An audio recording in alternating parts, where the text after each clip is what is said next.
جتنی تعلیم دنیا میں پیغمبروں کے ذریعے آئی وہ سب ریکارڈ ہے، اور جتنی سوشل ریفارمرز کے ذریعے آئی وہ بھی سب ریکارڈ ہے۔ نہ ماننے والوں کے لیے دونوں علم ہیں، اور ان میں کوئی عجیب بات نہیں سوائے اس کے کہ اللہ ہے، اللہ کا ذکر کرو، اور باقی انسانی صفات ہیں۔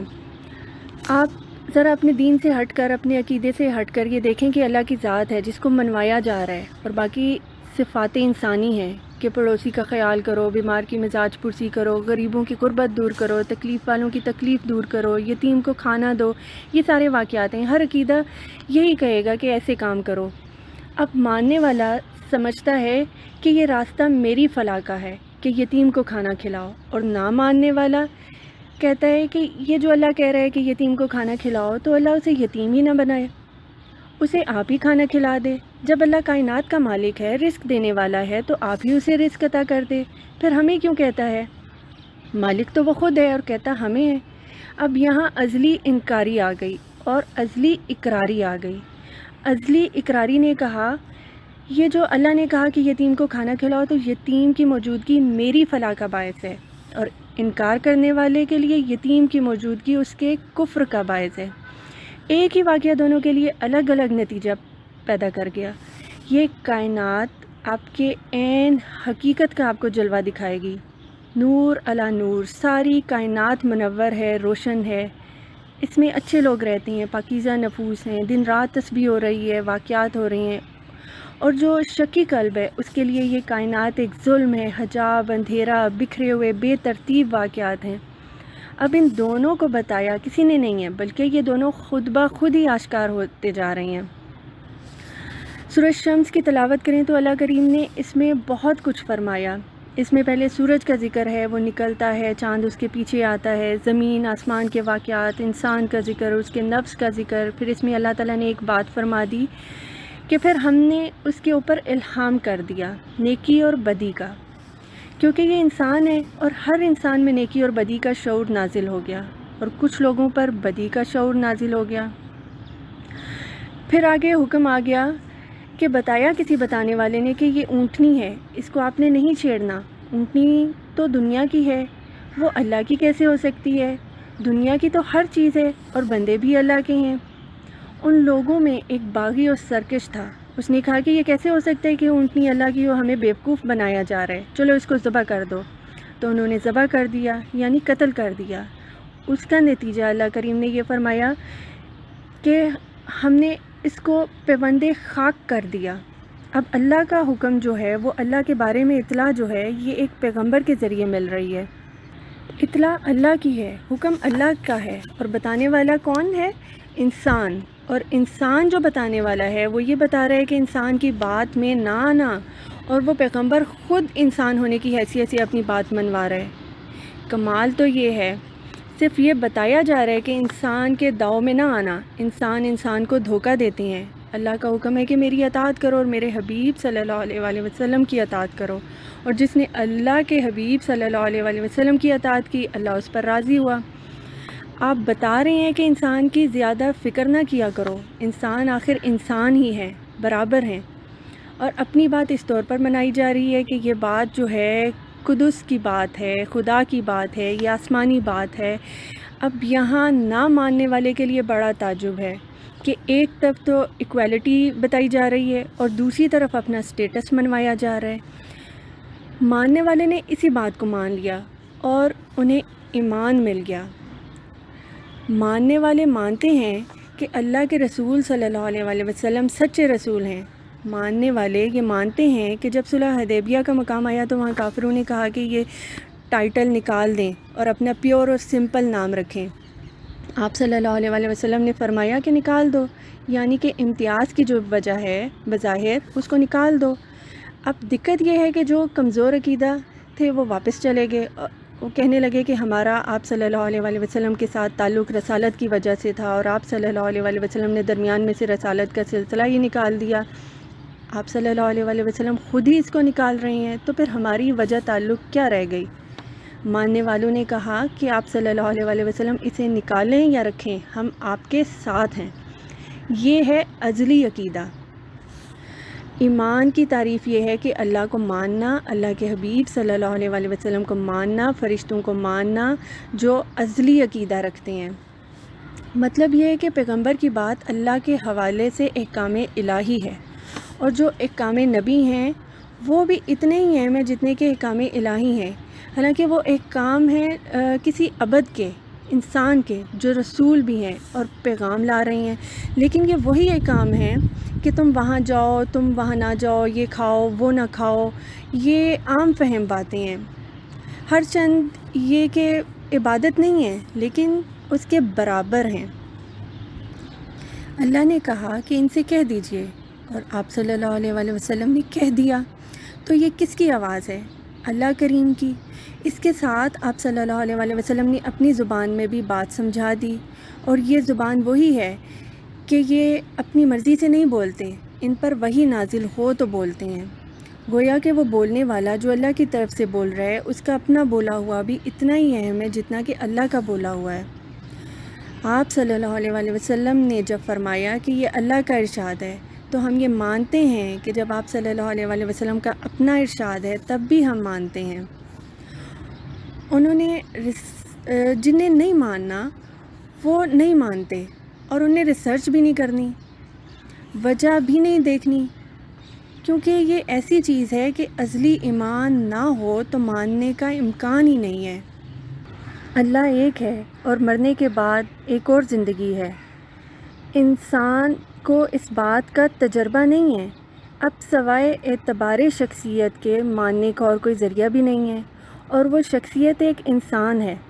گویا کہ انسان کے اپنے اندر ماننے کا جذبہ پیدا ہو جائے تو پھر وہ اس انسان کی بات اس طرح مانتا ہے جس طرح اس انسان کے پاس آئے ہوئے اللہ کی طرف سے جو احکامات ہیں ان کو مانتا ہے، اور جو نہیں مانتا وہ انہیں انسان کی طرح، عام انسان کی طرح کہتا ہے کہ یہ تو ہمارے جیسے ہیں، ہم نے کیا ماننا ہے۔ اعتراض کرنے والے نے اعتراض کیا کہ یہ کیسے نبی ہیں، یہ بازار جاتے ہیں، سودا خریدتے ہیں، اور یہ اللہ کے نبی ہوتے ہیں، تو اللہ نے ان کے ساتھ فرشتے کیوں نہیں لگا دیے؟ اللہ نے جواب دیا کہ تم ان لوگوں کو، یہ کیسا سوال ہے کہ اگر میں ان کے ساتھ فرشتے بھی بھیج دیتا تو انسانی دنیا میں ان کا انسانی روپ ہوتا، اور تم کب مانتے؟ پھر بھی نہ مانتے۔ انسانی دنیا میں اگر سچ مچ کا فرشتہ آ جائے تو لوگ پاگل ہو جائیں۔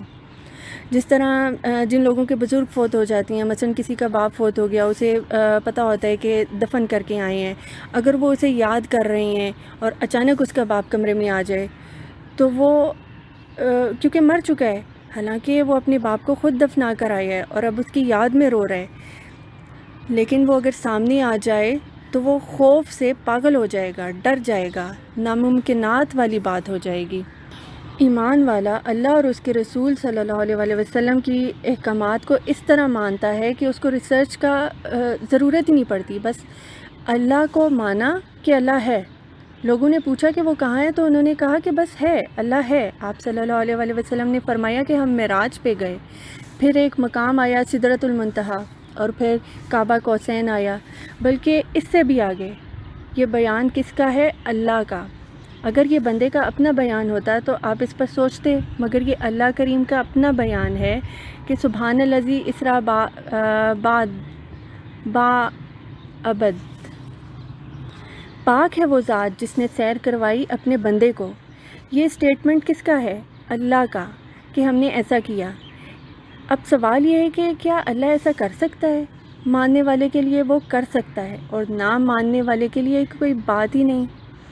پھر فرماتا ہے کہ ایک ایسا مقام آیا کہ ہم اور قریب چلے گئے، اور قریب چلے گئے، اور جو پھر ہوا سو ہوا۔ ماننے والے سبحان اللہ کہہ کر خاموش ہو گئے اور مان گئے۔ عبد کا مطلب ہے کہ وہ نہ صرف روح ہے اور نہ خالی جسم ہے، بلکہ عبد جو ہے وہ روح اور جسم کی ملاقات ہے۔ اب یہ مسئلہ ہمیشہ کے لیے حل ہو گیا۔ اللہ نے کہا کہ ہم نے اپنے عبد کو سیر کرائی، اور عبد جو ہے یہ روح اور جسم دونوں کا نام ہے، گویا کہ وہ بالوجود موجود تھے۔ مدعا یہ ہے کہ کبھی اللہ خود آ جائے اور کبھی بلا لے۔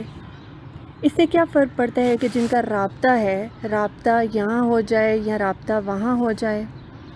ماننے والے کے لیے یہ آسان ہے اور نہ ماننے والے کے لیے بڑی مشکل ہے۔ کتاب تو ایک ہے اور مالک بھی ایک ہے اس کتاب کا، اور جس کے بعد کوئی کتاب نہیں آنی۔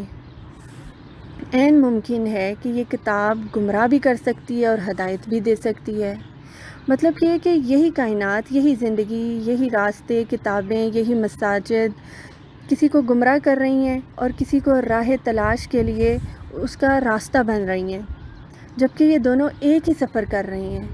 ایک آواز اس کے کان میں حلاوت پیدا کر رہی ہے اور دوسرے کے کان میں وہی آواز بغاوت پیدا کر رہی ہے۔ اب یہ جو چیز ہے ازلی ہے، ہمیشہ سے اس کا فیصلہ ہے۔ جیسا کہ کہتے ہیں کہ عشق کا قطرہ جو ہے یہ ازلی انعام ہے۔ شیطان جو ہے وہ باقی فرشتوں میں سے ایک باغی نکلا، اس سے پہلے تو کوئی شیطان نہیں تھا جس نے اسے گمراہ کیا۔ تو یہ اللہ کا ازلی فیصلہ تھا۔ تو ماننے کے بعد بھی جو شکی رہتا ہے وہ منافق ہو جاتا ہے۔ اللہ کریم کا ارشاد ہے کہ جب آپ صلی اللہ علیہ وآلہ وسلم کے ساتھ منافق آتے ہیں تو کہتے ہیں کہ ہم گواہی دیتے ہیں کہ آپ صلی اللہ علیہ وآلہ وسلم سچے رسول ہیں، اور یہی تو ایمان ہے کہ یہ گواہی دینا کہ آپ صلی اللہ علیہ وآلہ وسلم اللہ کے سچے رسول ہیں۔ پھر اللہ کریم نے فرمایا، میں جانتا ہوں کہ آپ صلی اللہ علیہ وآلہ وسلم اللہ کے سچے رسول ہیں، میں نے خود ہی بنایا ہے، لیکن میں گواہی دیتا ہوں کہ یہ منافق جھوٹ بول رہا ہے۔ گویا کہ جھوٹا آدمی سچ بولے تب بھی جھوٹا۔ جھوٹ جو ہے یہ ازلی ہے۔ جھوٹ جب ازلی ہے تو وہ اگر سچ بولے تب بھی ازلی جھوٹا ہے۔ جھوٹا اگر نماز پڑھے تو بھی جھوٹا، جھوٹا اگر بظاہر مومن بن جائے تب بھی جھوٹا، جھوٹا اگر شریعت میں رہ کر یزیدیت کرے تو بھی جھوٹ ہے۔ یزید کی نماز میں اور امام حسین علیہ السلام کی نماز اور ہے۔ ماننے والے جو ہیں وہ ازلی طور پر اور طرح سے مانیں گے اور انکاری اور طرح سے رہیں گے۔ یہاں جس شخص نے نبی کریم صلی اللہ علیہ وآلہ وسلم کی ذات پر درود بھیجنا ہے، کیا اس کو پتہ نہیں ہے کہ وہ نسبت کیا ہے؟ اگر کوئی شخص یہ کہے کہ جلدی سے امام حسین علیہ السلام کو شہید کرو کیونکہ ہمیں نماز کے لیے دیر ہو رہی ہے، تو اس سے پوچھو کہ تم کیسی عبادت کر رہے ہو؟